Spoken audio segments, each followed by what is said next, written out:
Hello, hello. Welcome to the Crystal Crawford Show. I'm so glad you're here. I'm so glad you're on the planet. I was just sitting here getting all teary again. It's been a very grateful tears sort of day. And I called this week's episode My Story of Change because I want to tell you my story. I know that you hear my story in bits and pieces throughout this show. I think that's part of the magic of the show myself, if I do say so.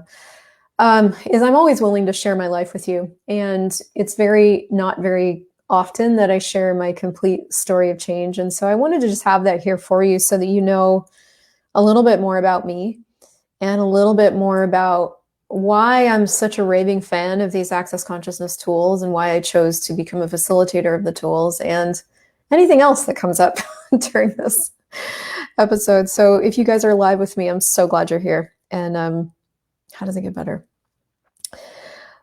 I'm facilitating a foundation class this weekend. I facilitate these often. I love them. But the reason I love them is because this particular class and this set of tools is the thing that gave me again.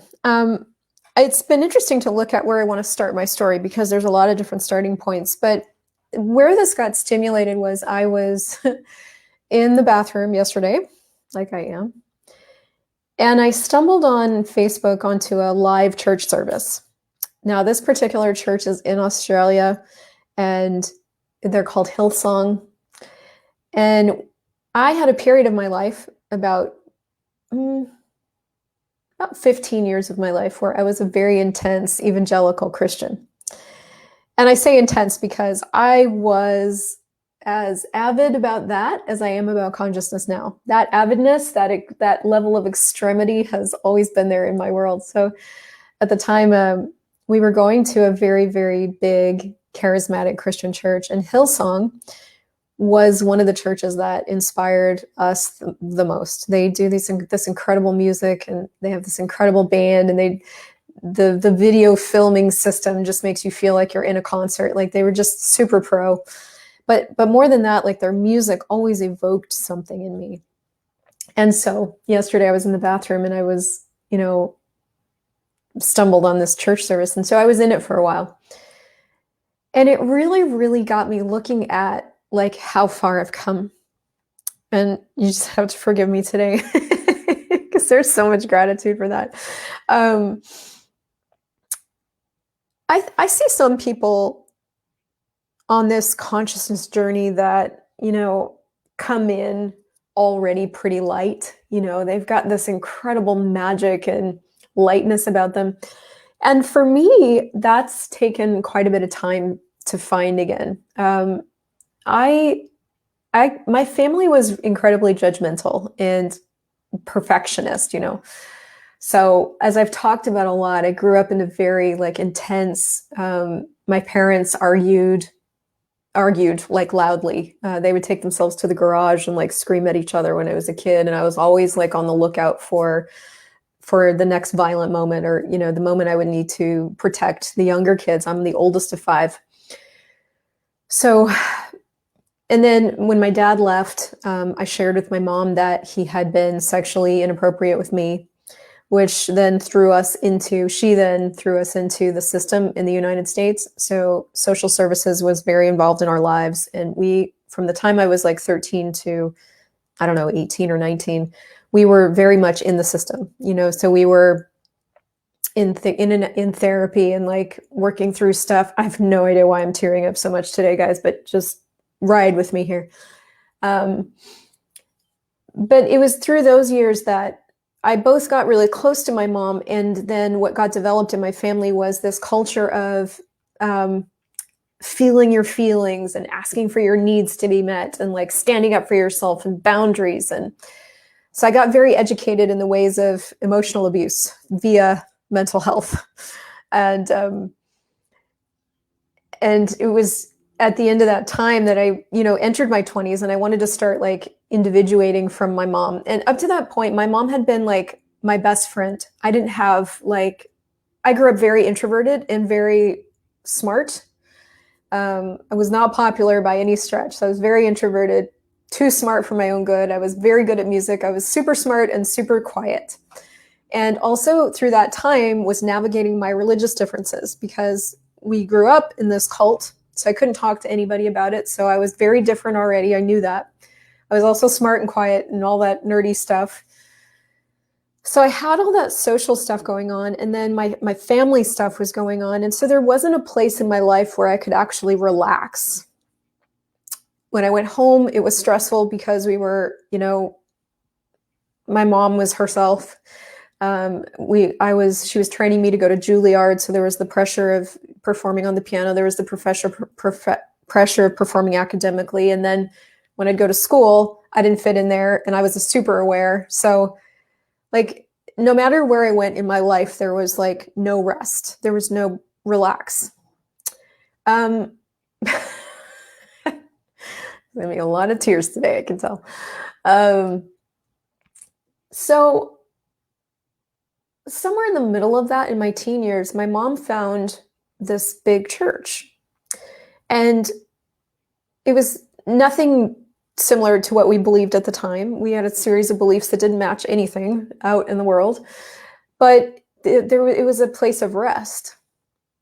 Like, you could go on a Sunday or on a Wednesday night and your body could relax. And at the time it's called worship and all that, but I get now, looking back, that it was communion and no separation, and a space where there was no violence or, threat of drama or anything.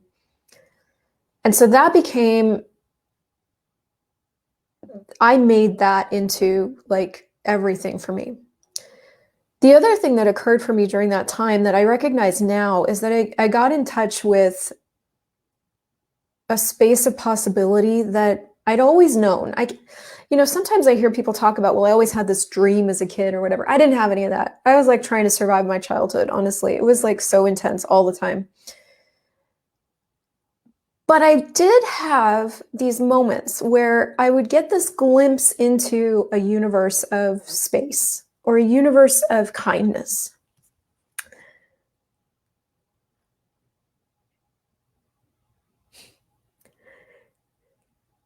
And I don't know that it happened that often, but it was enough, because I started to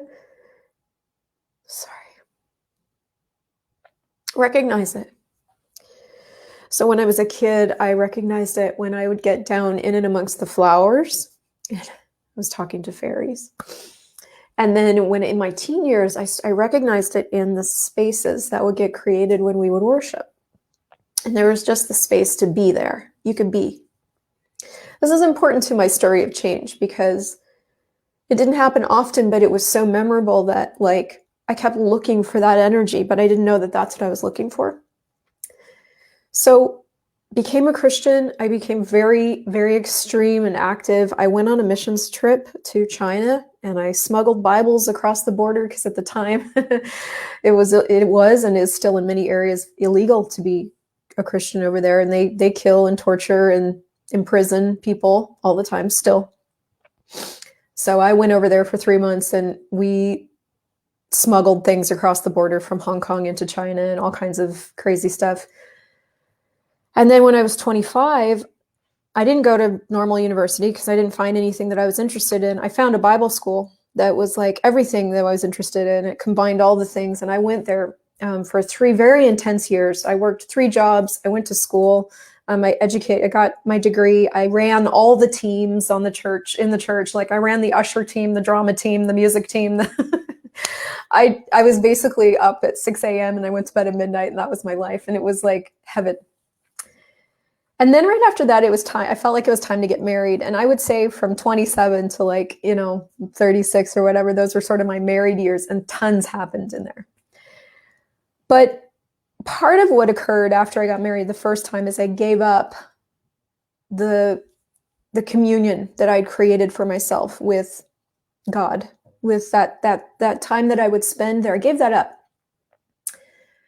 And it's noticeable to me now, because being where I am here in this moment and having had the change that I've gotten through then, it was interesting to me that what I actually gave up was the communion with the spirit world that I now have. But cool awareness, because I missed it and I missed it and I missed it and I missed it and I never stopped looking for it. And a part of the what's right about this I'm not getting about giving it up back then is that the pain of giving that up is part of what led me here. So got married. This is a very short version. Opened a business, opened a pizzeria. I was a pizzeria owner for 3 years. We were on TV. We got renovated by a reality show, so we were on TV. Then the stress of all of that and so many other things that I can't get into now led to me leaving him. The day that I left him, I chose to get into another relationship and married that guy 6 months later. So I went from marriage to marriage and never gave myself the space or didn't give myself any space to like heal or anything, which is what I used to explain the emotional turmoil that I was in my second marriage. But looking back now, I can see that I was super aware and I didn't know I was super aware and I was picking up on all these entities and energies. Anyway, the bottom line was that my second marriage was so tumultuous for me that I literally felt like I just could not figure out a way to be happy. And I was sad like all the time. I cried all the time. I was always either upset about something or I was crying about something or I felt lonely and I just became desperate. In my second marriage, we found another church, and this was after 6 or 8 years of not going to church, and it was something. I started leading worship again. I started getting involved in the church, and it was helping. But I would go home and I would have that same gut-wrenching loneliness, crushing loneliness. And my husband at the time was starting to get really frustrated because he didn't know what he could do to make me happy. And I started to get really hopeless because I didn't know what to do to make me happy. Nothing I seemed to do. I started working out. We changed my diet. Nothing I seemed to do actually helped. And right around the time I was 36, we came home from church one day and he and a friend were in the house. And I guess they had some guy time and then ate a big lunch and then fell asleep. So they were napping on opposing couches in the house. And I was by myself on this big farm property. I wandered outside and I looked at a shrub, this big shrub, and I just started to sob. I just started to sob. And it wouldn't stop. It just kept going and going and going and going and going and going. So much so that I ended up just collapsing on the front lawn, just crying and crying and crying, to the point where I started to form a plan that I was going to go upstairs. I wanted to kill myself to the point where I was just going to go.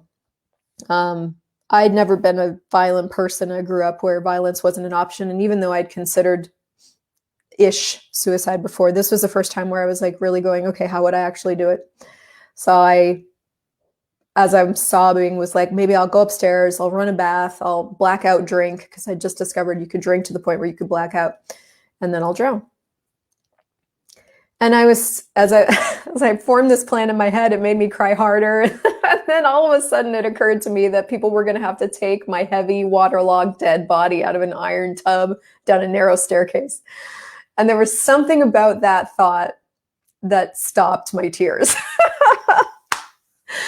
And there's so many different things that I could tell you about that moment now that I'm aware of. But it gave me enough of a gap in the plan to die that I stopped crying and went inside.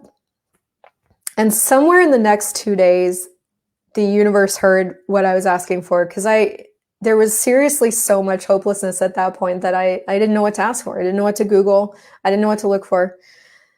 A couple days after that, one of my new friends from church, called me and said that I'd been on her mind. And I told her what had been going on, and she offered me her session with a lady that wasn't that far from me. Now, this lady didn't do Access Consciousness, but it was the beginning. And when I look back now, I never would have gotten involved with Access Consciousness if I hadn't have first seen her, because I was so low. So she started working with me about 3 times a week. 3 times a week. I had to get a second job to like support the habit of going to this lady. So I started seeing her, and she's the one that started working with me to sort of level out my emotions. Now, we got me on supplements. She did this bioenergetic intolerance elimination, which is like a couple points on your face. She worked on my diet, and I started feeling better. I did. In the process of all that, we moved. My husband and I moved. Probably after about seeing her for, I don't know, 8 months. She had become like a staple part of my life because I recognized that if I didn't go see her, I was fucked. So I saw her professionally in order to keep myself like from not killing myself. But in the process of all of that, my husband didn't want to live where we were living anymore, and we moved far from her. We moved about 3 hours away from her. And at the time, I did it to support him. And I didn't have any tools, so I didn't recognize, what was actually going to work for me. So in that move, I moved me far away from her. I moved me far away from the source of my income. The move made everything about 25 times harder on me because I didn't know the question of like, if I was including me, what would I choose? So we moved far from her, and it was that process that became the beginning of finding access, because at that point I had no support. And for about a year, I dealt with it. There's a lot in that year that changed for me. But what started to happen is I started to recognize that this marriage wasn't working for me. And I took myself on a 10-day Vipassana meditation retreat. And in that 10 days, really chose to end it. 3 months after I ended it, I was all by myself in a tiny town in Ontario with nobody, no family, no nothing, no husband. I was working a job where I was the only person in the office above this other group of people that were all together. So everything about my life was pretty much alone. I was working alone. I was living alone. I was, living in a town where I didn't know anybody. Starting to feel that panic rise again. Like, what am I going to do? And I don't know how it happened, but I'm so glad it happened because I was on Facebook one day, and I'm so grateful for the breadcrumbs we leave ourselves. I was on Facebook, and this friend of mine that had been one of my favorite people in Bible school.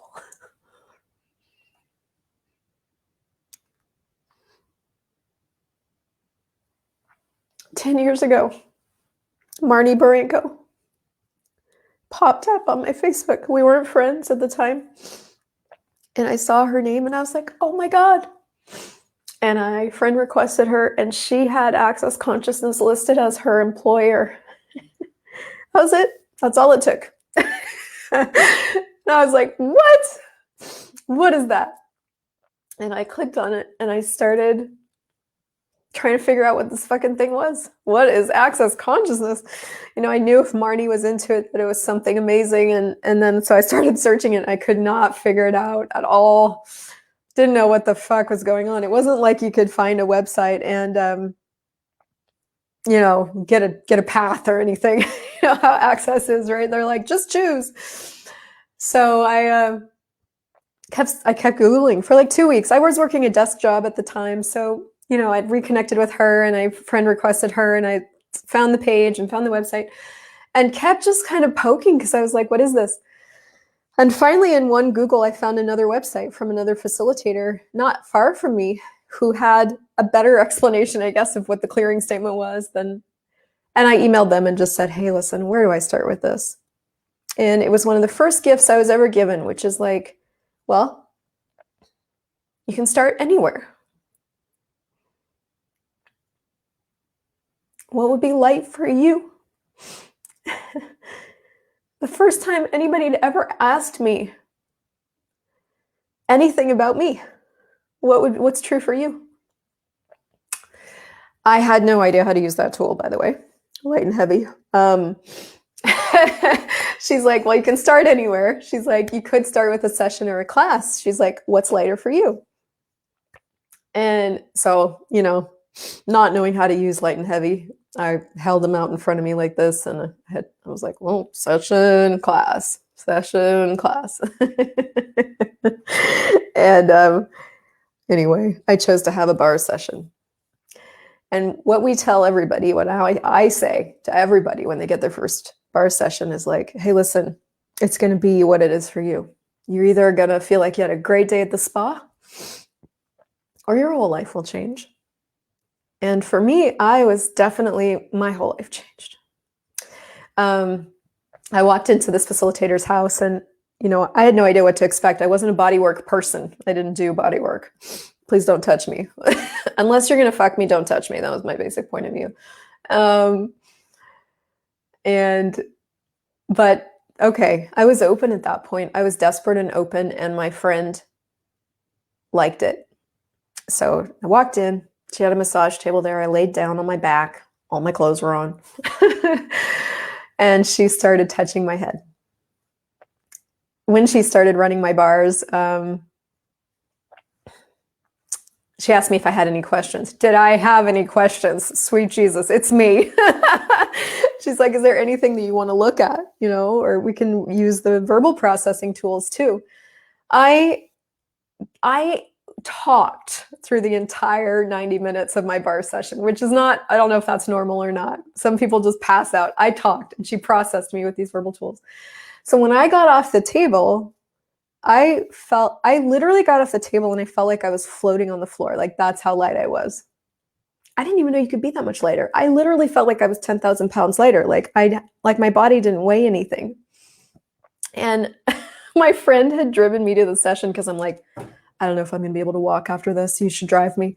So she'd been waiting outside, and I walked outside, and she's looking at me through the car door, and I'm walking around getting in, and I get in, and she looks at me, and I look at her, and she was like, well, how was it? And I was like, I was like, oh my God, like, I don't even know what to say, but wow, like, I could not articulate how different I was. And it stayed different. For me, that was like one of the key proofs, I guess, that I needed to keep me coming back, is that things didn't revert after I had a session. They actually just stayed different. And I remember that being a thing for a lot of the other work that I was doing. Like when I was seeing that lady that I talked about, seeing her 3 times a week, one of the reasons I kept seeing her as many times as I did during the week is because we would have these great conversations, and she would say, well, you got to work on this and look at this, or you can't do that, and this isn't the way it should. You got to try to do more of this, which is not empowering. And it's not that she was trying to be disempowering. It's like, nobody shows you how to be empowering, and nobody shows you anything. That's a whole other video. Anyway, so I would go away from the sessions with her, and I would feel different, but then I would go home and I would be in the same situations, and I would react the same way, and I would have the same feelings. And so I'd have to go back to another session to feel better, but then go home and be in the same pattern. And most of the time I just made myself wrong for that, right? Like I was just like, well, I'm just fucked up, and I've got these patterns, and it's just going to take some time, and I would make some changes just through sheer willpower. But with bars, I left and I just was different. I didn't have to effort to be different. I just was different. And so I got like 4 or 5 more sessions because I didn't necessarily want to go into a class full of people until I did. And I actually didn't want to take a bars class. I didn't want to learn bars. I don't work on people's bodies. Hello. I just wanted to get to foundation, because while she was running my bars, which seemed to be the thing people did, I was tolerating that to get to foundation. I realized that to get to foundation, which is where all the verbal tools were given, also there was body work, which I didn't know about. I had to take a bars class. So I got like 5 more sessions, and then I was finally like, okay, fine, I'll take a bars class just so I can get to foundation. So I took a 1-day bars class, and it was just okay for me. Like, listen, I liked bars at that point, so that was nice. And in a bars class, you get your bars run twice, and you learn how to gift it, and that was fine. It's kind of slow from my point of view, but necessary to get to foundation. And then I put off taking foundation for another 3 months because money. So I did all this, I jumped through all these hoops. I started changing my life to get to foundation. And then when it got time to take foundation, I didn't take it for like 3 more months. They had a foundation class right after my bars class. And I was like, yeah, I'm going. And then I looked at it and I was like, I can't. And I put on the brakes. And I worked the summer at my job and just kept eyeballing when the next foundation class was, because I knew I wanted to take it. But like jumping over that hurdle of the money felt like a huge thing for me. Foundation at the time was like 1,400 Canadian dollars, and now it's like 1,700. But it was the most money I'd ever spent on anything. And there wasn't a payment plan. It was just like, choose or don't, you know? So I don't know what I thought would happen if I put it off. It's like, I wasn't like I was saving money. I wasn't. I was just not choosing it. And then during that 3 months, working as a landscape designer, what had started to change was I didn't want the same life. I had separated from my husband. I had a good job as a landscape designer, but I was bored and I just didn't want the same life. And I wanted to do something that would actually change people's lives. So during that break from bars to foundation, I applied to nutrition school, which in another province, which was like all the way across the country from me. And I went through all the trouble to apply. Like it was a bit of a process because I had to go get my high school transcripts and get some letters of recommendation. Like it was a lot of work, and I did it all. And I got approved actually. And it was this little school, boutique, chic little nutrition school out in BC, got approved. And then, and I gave my notice to my job. I gave my notice to my apartment. I paid a company to ship my car because I didn't want to drive it. And then as the time for my job was ending, you know how consciousness is. It just won't leave you alone. I got pinged to go check out the schedule of foundations again. And there was one starting the next day. My job was pretty much done. And I was looking at that, all of a sudden on a chat from nowhere. Like it was a Google chat that I'd never used anywhere. The facilitator of the foundation popped up and she's like, hi. And I was like, hi. And I said, you have a foundation class starting tomorrow. She's like, yeah, you coming? She isn't intending to message me. She was on a random location. I was in a random location. You know how that goes. Anyway, I said, well, I would come, but money. And she's like, okay, cool. Well, what would it take? And that was the end of our chat. And there was something about the simplicity of that and the fact that she didn't try to push me that made me look at it and go, I have $1,400 left on my credit card. The class is tomorrow. I'm done with my job. Fuck it. I'm in. And I chose that class the night before and messaged my friend to go stay at her house. And that class changed the trajectory of my entire life. It changed the trajectory of the entire future. Because what happened in that class is like thing after thing after thing after thing that they talked about kept uncovering that I wasn't wrong, that I was just different. And it didn't matter what subject we were talking about, because we go through so many different topics in foundation. It didn't matter what we were looking at. I kept getting lighter and lighter and lighter. Remember how what's light for you is true for you? We would talk about like humanoid, the difference, and my whole world would just open. And I was like, oh my God, that's never been wrong about me. The thing that I've been judging myself for my entire life has never been wrong. And it was like over and over and over and over and over in that class. And so when I got to the end of day 4 and I looked at the end of the manual, which is where it talks about what's next, and I saw that you could become a facilitator, I changed all my plans. And I was so excited to go to nutrition school. I'd been emailing with the school and I was like, oh my God, I'm so excited. And they were so excited I was coming. And of course I get to the end of that 4-day class and everything's different. You know, in that class, they asked me, Truth, do you really want to go to school for another 4 years? And I was like, no, I'd never asked myself that. I was just willing. Oh man, there's just so many things in that class. And so when I got to the end of it and I discovered that you could actually create your life totally different and you could do this for and with other people, I called the nutrition school and I was like, I'm so sorry. I know I've been excited, but I'm not going to be coming. And the short version is that I became a facilitator in 8 months because I just knew. There's a whole other, that was 8 years ago. My first foundation class was in November 2013, and it's, as of this recording, it is March 2021. So there's been a lot of living between then and now. But what I can tell you is that if you've always felt like you don't belong here, like if you've always felt so weird and so wrong and like you don't belong here and you're not even sure what you're doing here, welcome to the club. And if you've spent a lot of your life feeling really fucked up, welcome to the club. And the thing that I want you to know is that there is a body of work. There are conversations and there are tools out there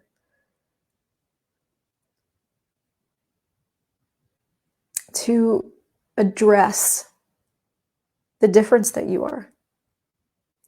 And it isn't that you're fucked up. Even though you felt that way, it isn't that you are. It isn't that you're, bipolar or, ADD or PTSD, even though some of that might be relevant in terms of the effect that your life has had on you. It's that there is so much about you that nobody's ever told you. There's so much about you that nobody's ever had a conversation with you about or empowered you to know. There's so much about you that's so different from everybody else. And that's what's right about you. And that for me was so game-changing that I'm going to spend the rest of my life empowering everybody who wants it, everybody in sight, to know that if they want to. So,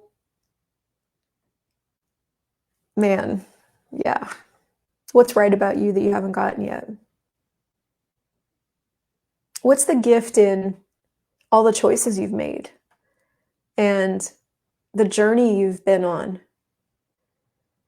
Is it possible that you are crucial to the possibilities of this planet? Is it possible that you're crucial to the possibilities of the world?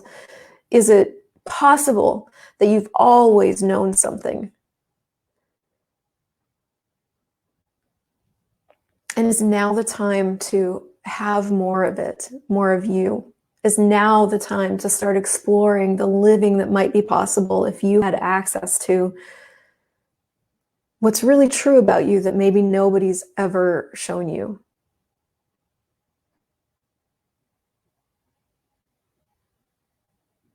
You are always invited to have more of you in my world. And if a foundation class would change your life and I could be the one to contribute that, I would love to be that person. And you can find that on accessconsciousness.com/Christel Crawford. So what's your story? What gift are you?